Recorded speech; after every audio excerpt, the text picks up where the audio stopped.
nakikita ako rito. Ganun ba ang ginawa ni Sam? Basahin niyo mga kapatid. Pagkatapos ng tagumpay na yun, ang ginawa niya sa panga, tinapo niya.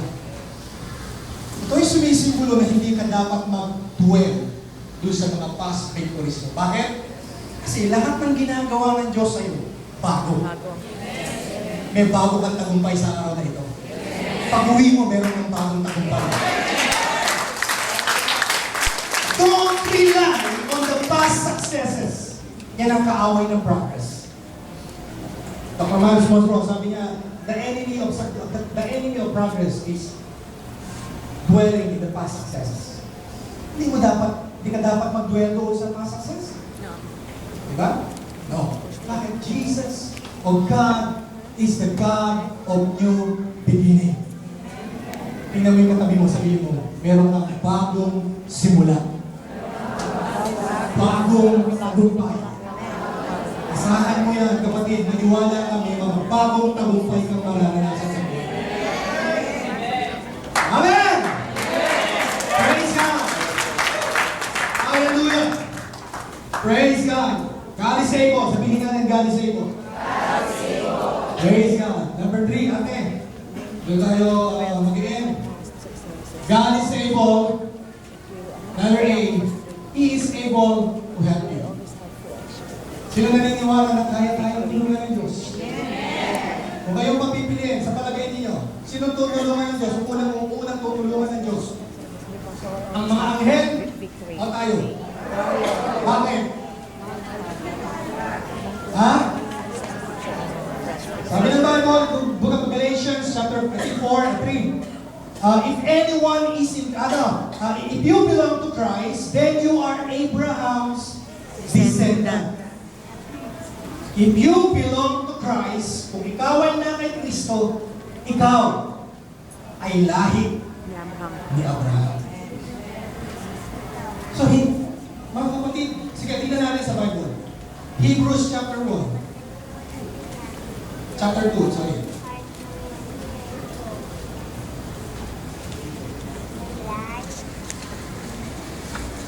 Hebrews chapter 2, verse 16.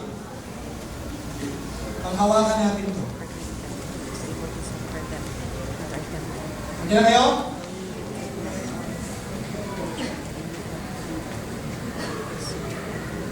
Nature, ito lalagay in the nature of angels. Sa New King James Version, ganito ang pagkakasabi. For indeed, He does not give aid to angels. He does not give aid to angels, but He does give aid to the seed of Abraham. Sino tinutulungan ng Diyos? Yung mga lahi ni Abraham. Mga nakay Kristo ay ibinilang silang lahi ni Abraham. Tingnan mo uli yung katabi mo at sabihin mo, ikaw yun. Sabihin mo, ikaw yun. Saniwala ka. Ikaw yun. Amen?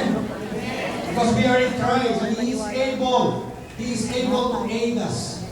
He is able to help us. Sabi ng Hebrews chapter 2 verse 18, tumalun tayo. For in that He Himself has not suffered being tempted, and He is able to aid those who are tempted. Yung lahat ng mga sinusubukan ay tutulungan niya. So meron tayong pinulunguhan sa Diyos. Yes. Hello? Kapag merong temptation, anong gagawin natin? Call unto God. Huwag kang kakanta-kanta ng otokso, layuan mo ako. Hindi ka lalayuan yan. Hello? Hello? Hindi ka lalayuan. Hindi ka lalayuan ng tukso. Kahit ilang beses mong kantahin yan, walang effect yan, mga kapatid. Supilit mo yung tukso. Magtiwala ka sa Diyos. Pangalawa, tumakbo ka. Amen. Run away. Nakita niyo si Joseph? Nung siya tinutokso? Tinutokso siya ng babae. Ano ginawa ni Joseph?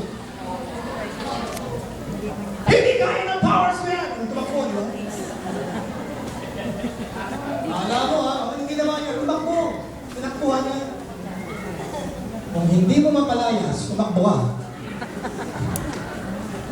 Stand firm in your faith. Hello?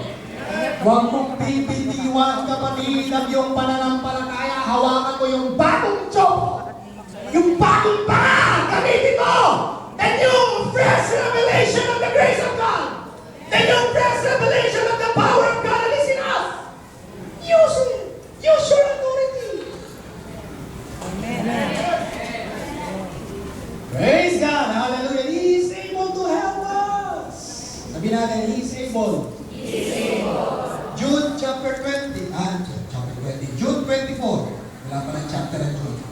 Salamat. Ito lang ang Jude. Jude. Aklan ni Pastor Jude. Bakit? Verse 24.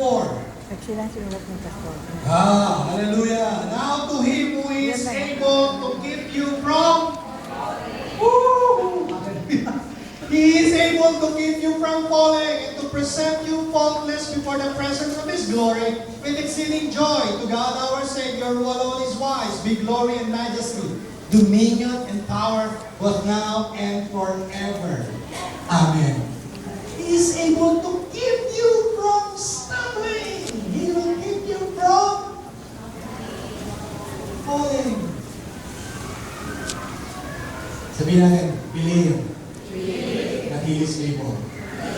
Praise God. Pangatlo, 2 Corinthians chapter 9, verse 8. Okay. 2 Corinthians 9. Hallelujah. And God is able to make all grace abound toward you, that you always having, sabi natin, always having. Always having.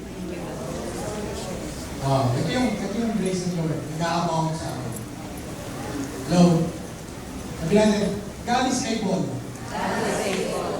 to make all His grace To make all His grace abound abound toward me. toward me.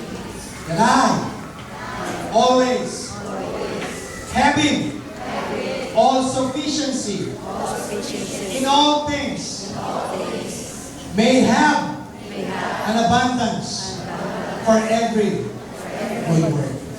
Do you think kaya ng Diyos na pag yes. i-increase yung kanyang favor, yung kanyang enabling power sa'yo? Sabi ng Lord na tayo ang punuin. Hello? Sabi namin always having. Always having. Always having. Always having. Always having. Because His grace is abounding in me. Amen? Praise God. Hallelujah. Pang-apat.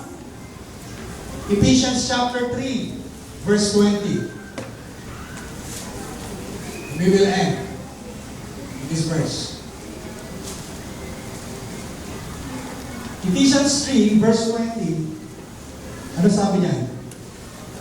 Now, unto Him that is able to do.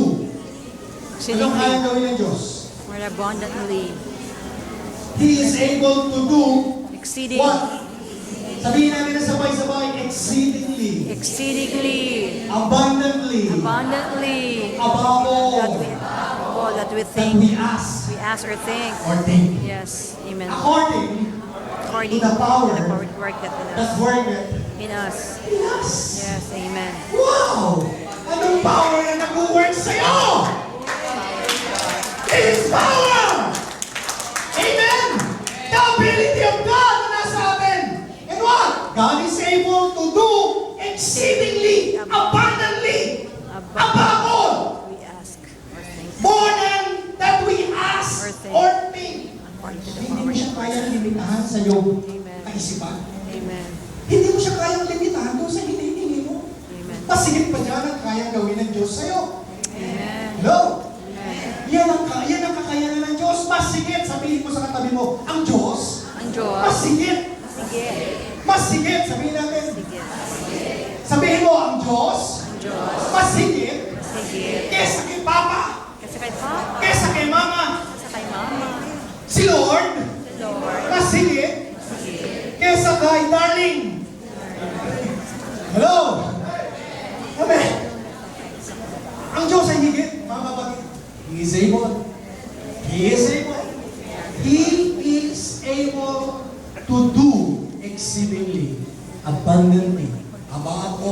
we ask, think, or even imagine according to the power Yes. is working in us. There is power right now working in our lives. Okay? There is power in you, mga kapatid. The ability of God, He imparted to you, it will cause you to succeed. Will cause you to prosper. Yes. Amen! Amen! God is able!